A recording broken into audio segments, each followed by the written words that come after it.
3, 2, 1, 0. All engine running. Whether you've been married 1 or 20 plus years, at some point, you realized you were married into crazy. And that's what our podcast is all about. We offer love, laughter, and a dose of reality as we unpack this crazy thing called marriage. So sit back, relax, and get your ear hustle on. It's time to start the conversation. All right, let's go.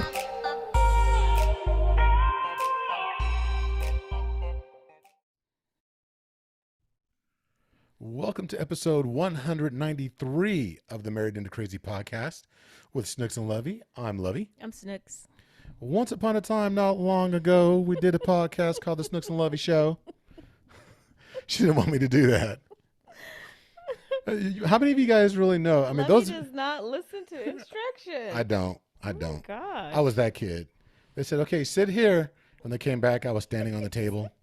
Oh, okay. True story. So now I know where our grandson gets it from. Yeah, So he when gets you it start honest. trying to go off on a little bit, I'm gonna be like, you're not gonna mess with my man like that. He gets it honest. My little That's guy. for sure. Well, it is the Married into Crazy podcast. And yes, at one point it was called the Snooks and Lovey Show in the very, very beginning back in 2018. And then I think we appropriately changed it to Married into Crazy because that's exactly what I did. Married into Crazy. Though you all know. He did. He married into compassion. He married into realism. He married into accountability. He married into zealousness. And that's it. Yeah, because she's not yielding. She is not yielding. Oh, my goodness. So if you're watching us on YouTube, on our channel, which, by the way, if you haven't gone over to YouTube and subscribed to the channel, please go over to YouTube and look up Married into Crazy and subscribe. Hit that subscribe button, and you'll actually get the video, get the opportunity not just to hear us, but to actually see us when we have these conversations. So you could really understand what I go through when Snooks, just like that, when she just makes a face at me. Because I'm like, what you go through? So what you would see is that you see this ninja looking at me because you get assault. I'm claiming assault. See, on Mother's Day, something happened. So the week prior to Mother's Day, our youngest daughter, Kiana, she was diagnosed with COVID. And her best friend passed it on to her. They're not quite sure. They may have gotten it together, but I say that her best friend gave it to her. And then Kiana brought it home. So we isolated her. She was upstairs, quarantined in her room. She was like Quasimodo. She never came out of the room, which isn't far from what she does now anyway. But she was up there. Everything was cool. And we had this big Mother's Day celebration that we had talked about. The tea party. Outside. It was an outdoors event. We called and we let everybody know Kiana had COVID. She wasn't going to be part of it. So if you felt okay, because we were testing and we were testing negative. So if you felt fine, you felt okay, we'll be outside. And we tested every single day up Come to through. Mother's Day. And we're all negative. And then family came over. Oh, go ahead. Sorry. No, go ahead. Yeah, family came over. Everybody was cool, whatever. So that next day on that Monday, Ashanti tested positive. As did Isaiah. And Zay. So I took a test. I was negative. I'm negative. Lovey was negative. And so I started feeling kind of, feeling some kind of way. Not feeling all that great. Took another test. I was still negative. And then I think the third day or whatever. Thursday you tested. Thursday I tested positive. And The day after, our sister-in-law tested positive. no, she tested positive before me. Yeah, you tested on Thursday. She tested on Wednesday. Yeah, you said the day after. I thought you meant the day after me. Anyway, I tested positive the day after my sister tested positive. So, yeah, that's why we look like. Yeah, I look medical. She Well. looks like a ninja. Like, That's right. I got the stars and everything. Don't for make real. me throw them. She got some nunchucks hidden somewhere. I do. I know how to use them too. So that's why we look the way we do right now. And so I've been sleeping on the couch since Thursday. I've been sleeping in the bed. She's been sleeping in the bed. Y'all like, oh, he a punk. Look, I actually asked him, did he want me to sleep? I was like, you can sleep upstairs or whatever. And he said no, he'll sleep downstairs. I think it was probably more for self-preservation, because if I slept downstairs, that means that's more she would square contaminate the whole feet area. to contaminate. Exactly. So I'm fine. I'm doing great. Initially we were very concerned about Because your heart. because of my heart condition. But I was like, no, Lord, I got this. You got this. You already healed me, so I'm good. Yeah, Jesus was like, "What heart condition? I healed that." But I didn't tell him until a couple days later. But I was having some chest pains. Um, Initially, I was like, "Uh oh," but just kind of monitoring, keeping watch. If it started feeling kind of funny, I would have said something funnier, I should say. More See, pain. y'all or need to tell the whatever. truth. Listen, wives. Listen, husbands. Oh, brother. Look, if something's going on, y'all need to tell the truth to each other But because babe, that's just a source of argument for later on. what I'm saying is that if it would have progressed like it did last time, because now I know the difference in the pain. I really, because I don't know. I know the difference. Okay. So therefore, I would have said something. I was checking. I was making sure. Plus, I'm taking the medicine like I'm supposed to be. I'm just saying, because I already know how it would have went down. If I would have said I had some chest pains or whatever, he would have been like, "All right, get your stuff. We're going back to the hospital." Amen. And we wasn't going back to the hospital. And I would have been safe. I would have been able to sleep in the bed. Wow. You was just gonna drop me off? Oh, and go. Keep it moving. That's funny. But I already said though, if I had to go back, I was packing a bag. I was gonna bring my own stuff. So She gonna be the first person to show up to a hospital with her linen, her pillow. I promise, I would I know brought her- my own pillow. She takes her 'Cause- pillow when we go on trips too. So Well, not all trips, just driving ones. Cause I don't sleep very well in the hotel with anyway, pillow. Anyway, That's don't what's- bring it up, and then I start talking, and you cut me off. well, that's what we've been going through, That's what we've been going through. So that's why I look like a ninja. right? And I so look like a cute ninja, though. you are a cute ninja. Anyway, Them tricks you be doing. Look, I'll tie you up. okay.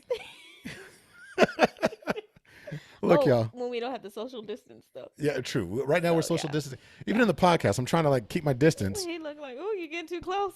Right? I mean, look, don't look. Hey, don't get too close, girl. Whatever. So, but we were just talking about, that's a point of contention. I want to know what's going on with you, so that way we don't have an argument. But not everybody recovers well from arguments. So we were talking earlier about different things happening in society because I read an article about, I want to say it was like 2 days. Oh, listen, y'all. Unless it's a true marriage article, I just read like the headline and the first few paragraphs, and I'm done with it. So I didn't read the whole article, but there was a thing that caught my eye that said that Bill Gates had mentioned that he would marry Melinda all over again. And it made me think. So I started reading a little bit. Then I was like, okay, whatever. It's just, eye candy. What's it called? Eye candy. When they try and catch Oh, you. the tabloid, the little banner. Yeah. Okay, got you. Clickbait. Oh, I it's didn't called even know it was clickbait. called anything. So I went in and I read a little bit of it. And I was like, okay, but it got me thinking, how bad were the arguments? What was the irreconcilable differences? Because a lot of the people that we over the years, people that we've talked to, that we've, even before we became official coaches and started having clients, when we're just doing these, people seem to think that their marriages are supposed to be argument free and we're not supposed to have fights. And if we do, it's supposed to be little fights, nothing big. And I think that's a fallacy because it's not that you're not going to have arguments or not going to have issues or not going to have challenges. You're going to because you're human. Mm-hmm. But it's about what happens after that. Well, so my take on it is like you said, it's not that you're not gonna have the arguments. I honestly thought that. What makes a good marriage? A good marriage is when you don't argue, when you don't fight, and when you don't have issues like stuff that's gonna make you fight. Until we talk about perpetual issues. There are things that always comes up all the time, over and over. So it's not so much that you're not going to have disagreements, arguments, or fights or whatever. It's how you work through them and how you come back from them. Because some people are not able to get past what another person said. You know, true. It's got to be the bounce back. the bounce back. Okay, I like that. You We know- should name the podcast the bounce back. Okay, your wish is my command. The bounce back. Okay, she twerking now. I'm bouncing back. Right? Look, this PG just turned PG-13. Whatever. So no, but it's all about the bounce back because look, you're going to get in arguments, and it's like it's inevitable. Like what do you call it? Those perpetual things that transpire, and it's not that you avoid having them. I mean, you should try and avoid having them, but it's not that you can. But when they do happen, because storms are going to come no matter what. There's a reason why we all own umbrellas, because you know that at some point you're going to have to walk through a storm. It's going to be a big major one. And when it happens, what do you do afterwards? It's like, how do you get that bounce back? How do you bounce back? What's the process by which that happens? And it's not that it won't prevent it from happening again. It just prepares you to recognize it the next time it comes around, to truly try to identify what the challenge was, see it coming on again. You may not be able to stop it, but then it's like, okay, we can bounce back faster. It's always about fail, like in business. It's like you're going to fail fast, fail gloriously, recognize the signs. So that way, when you fail the next time, you bounce back that much quicker. So many millionaires, billionaires, successful serial entrepreneurs, they're not immune from having failure. So if I could jump in here a little bit, just kind of deal with I won't say how you bounce back or how you bounce back, but how you work through that process of, of the bounce back, I guess it is. So, say we have an argument. Okay. And what would be that process? Like, I think a lot of people get caught in how do I maneuver through the Okay. process of finding our way back and trying to, because you go through, I don't say us, but or a lot of couples, but some couples go through for days not talking. If not longer. If not longer. Exactly. And they just be like, and then when you do talk or when they start talking again, a lot of times, whatever it was, that thing was, they don't talk about that thing. They just kind of skirt around it for fear, number one, if I talk about it, is going to bring up some more stuff. We're going to get back into it again. Or number two, they just don't know how to talk about it, not constructively, but Yeah, I guess. in okay. No, that sounds good. Constructively. In a positive way, to where we can have this conversation and we can talk about it, because we, as people, a lot of times we don't know how to sit and listen, So, like if I'm telling you, or I'll be the bad person. If you're telling me I did something and I made you feel some kind of way about whatever, I'm going to try to justify more times than not, as a, I'm going to try to justify why I said or why I did whatever. Well, I said it only because. Exactly. Instead of just letting you say, this is how I felt, these are my feelings, blah, blah, blah, blah, blah. And that's a learning thing for the person receiving the information, but also I feel like the person that's giving it, yourself, instead of you just telling me this is how I felt, you're going to tell me this is how I felt because you blah, blah, blah. Does that make sense? Right, I hear you. We have a thing that we say, keep the main thing the main thing. And the main thing at that point is, this is just how I felt. So the main thing is to tell me what your feelings are. Okay. And not to, I like that. Okay. No, that's good. No, just focus on the feelings. Like, look, let's just start off by revisiting what the problem was or what we went through. But I don't want to talk about the problem just yet. Let's just talk about how we made each other feel. Mm-hmm. And then, go ahead. Go ahead. Just saying it, being respectful like I just wasn't.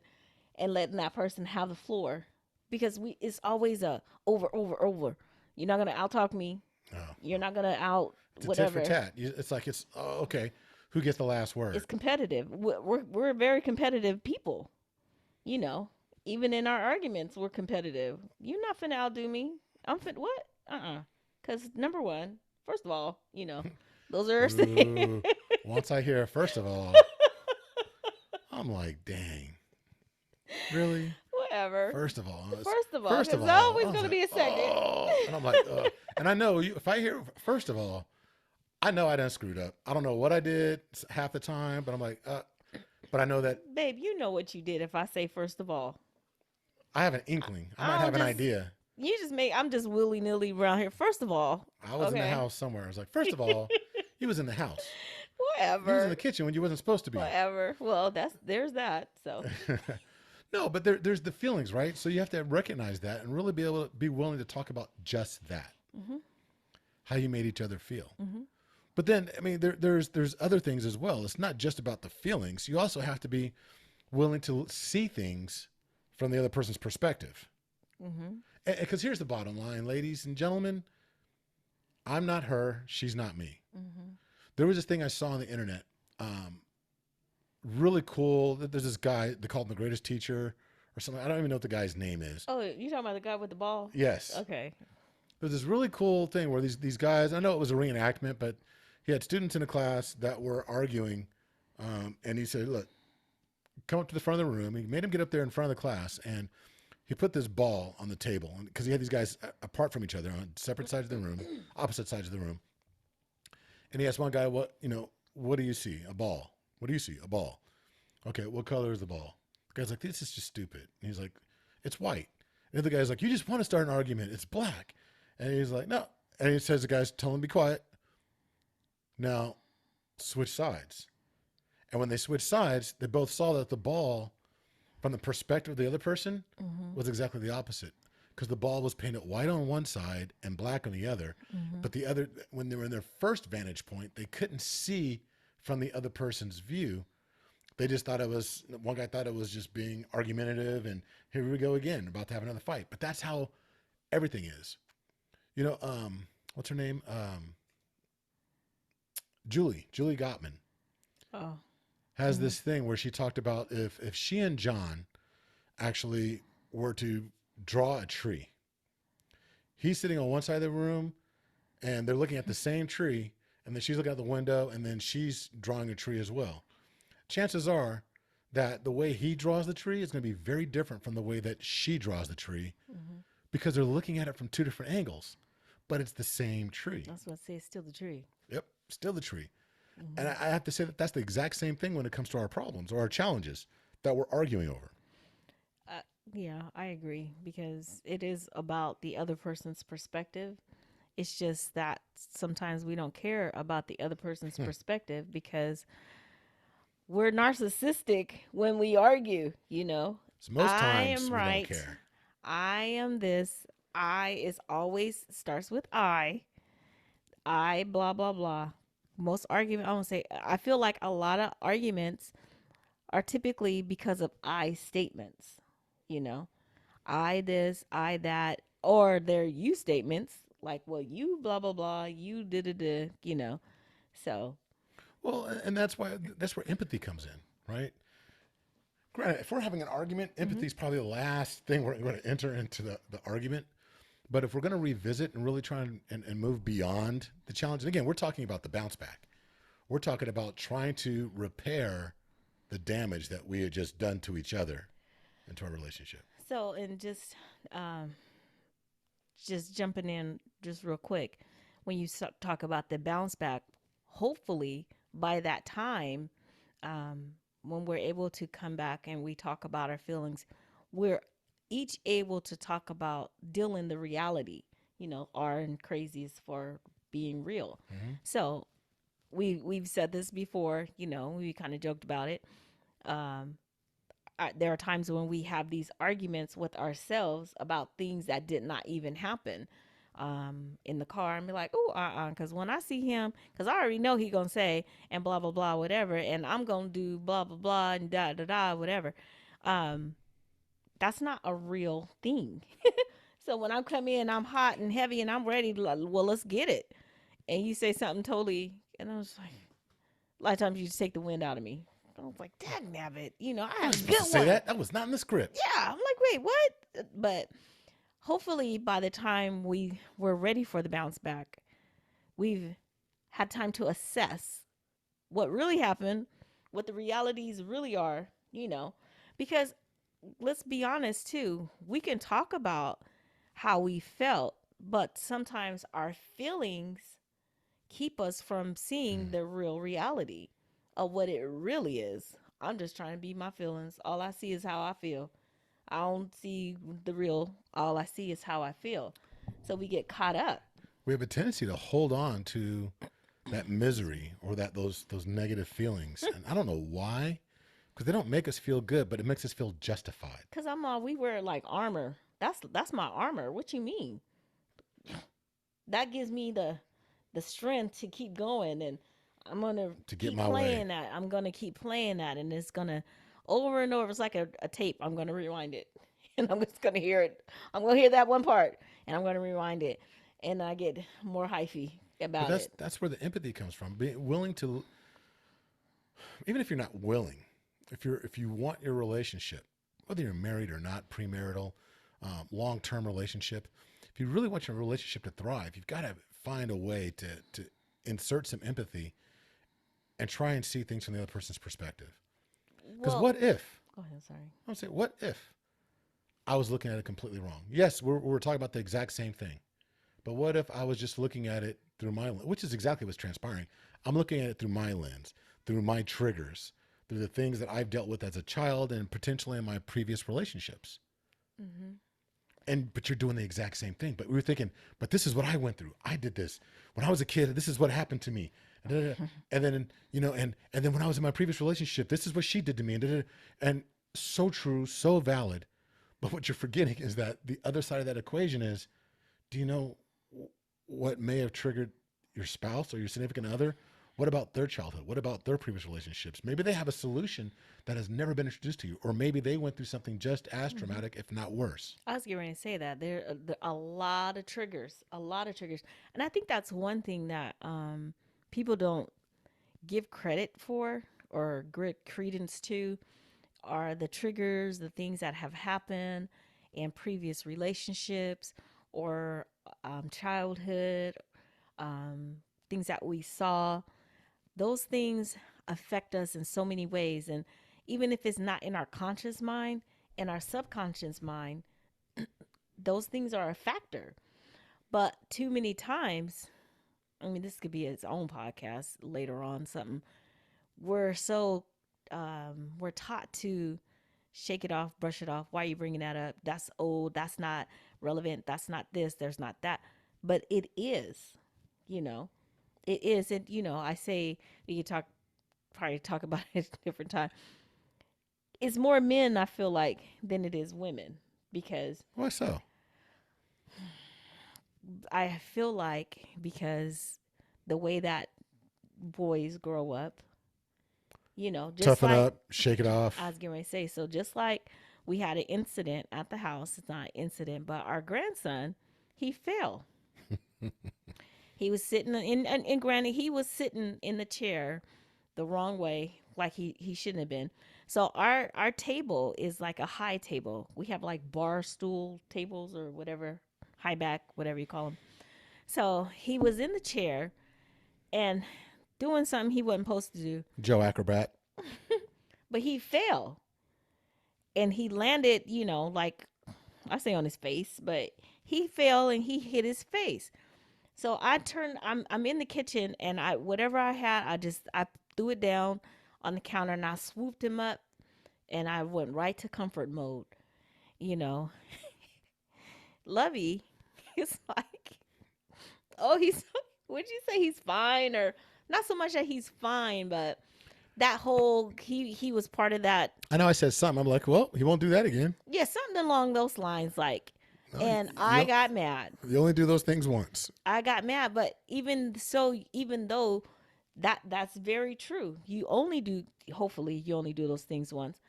But at the same time, you still can show some compassion for the fact that he got hurt. Show the compassion, and then we could talk about the lessons that you learned or whatever. Oh, but So, then no, listen, let me finish. So, this is kind of going to my point. What I was saying, more men, because you're not the only person that's ever done that. Our son does that sometimes to him, to our grandson. Oh, he's fine, blah blah. And I'm like, boy, I'm about to throw these bowls with you. Don't ever, Mom, he could be, but I'm like, where's the compassion? Where's the comfort? But you're teaching him to shake it off, don't show emotion, and just be tough and whatever. And that stuff transitions into different areas. It's not just when you fall and hurt yourself. You're going to remember not to cry, not to this, not to that. So when I'm hurting, that means I can't show that. I have to be tough. I have to be whatever. well, it's be 100% honest. That's that toxic masculinity that we talk about. That's why I said. No, you're right. I mean, but I was going to say on the flip side of that is a day later, he was doing it all over again. And this time he actually fell off the chair and hit his, or no, he was running to the chair. He slipped and he hit his head on the tile floor. And in that moment, I showed compassion because I felt like that was a real injury.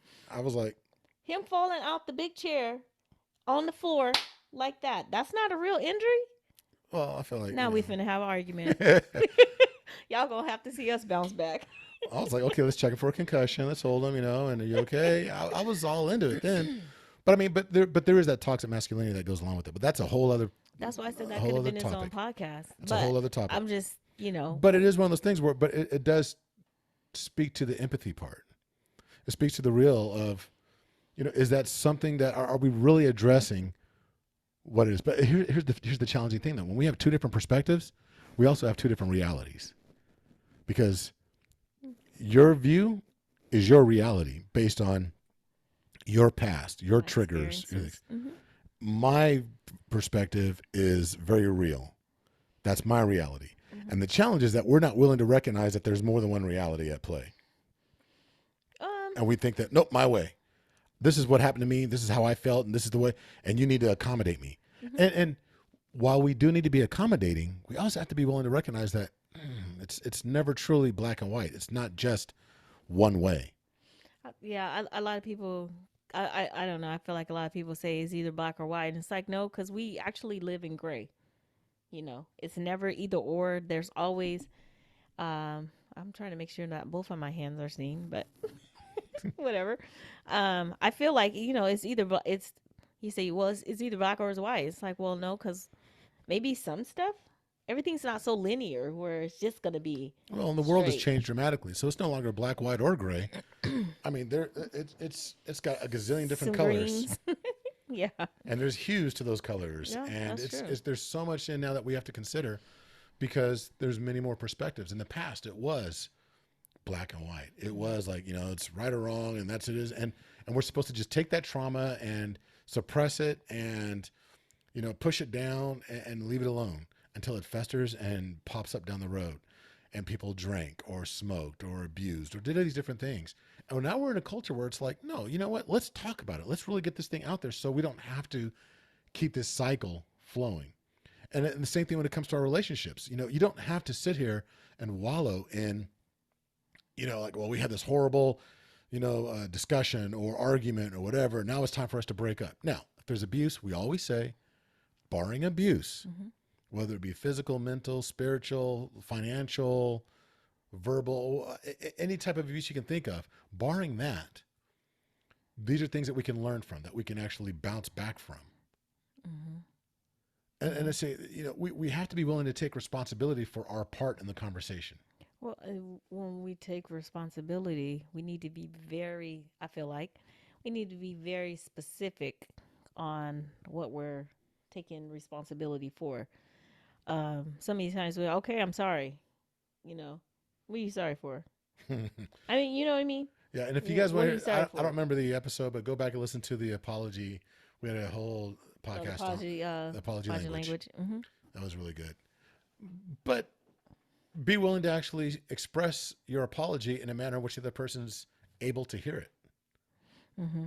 Because the way I want to be apologized to, I mean, it's just to rehash, the way I want to be apologized to, or how I would accept it and understand that the person's truly authentic could be very different than the way that they have a tendency to express their apology.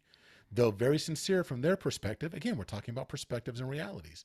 We need to have more conversations about how we see the world. Well, and as a couple, like you said, I mean, we always say we have to sit down and we have to come together so that when I do say I'm sorry or whatever, I'm speaking it just like Lovey just said in his language, because I could be talking and preaching and whatever, and he just looking at me like, okay, what?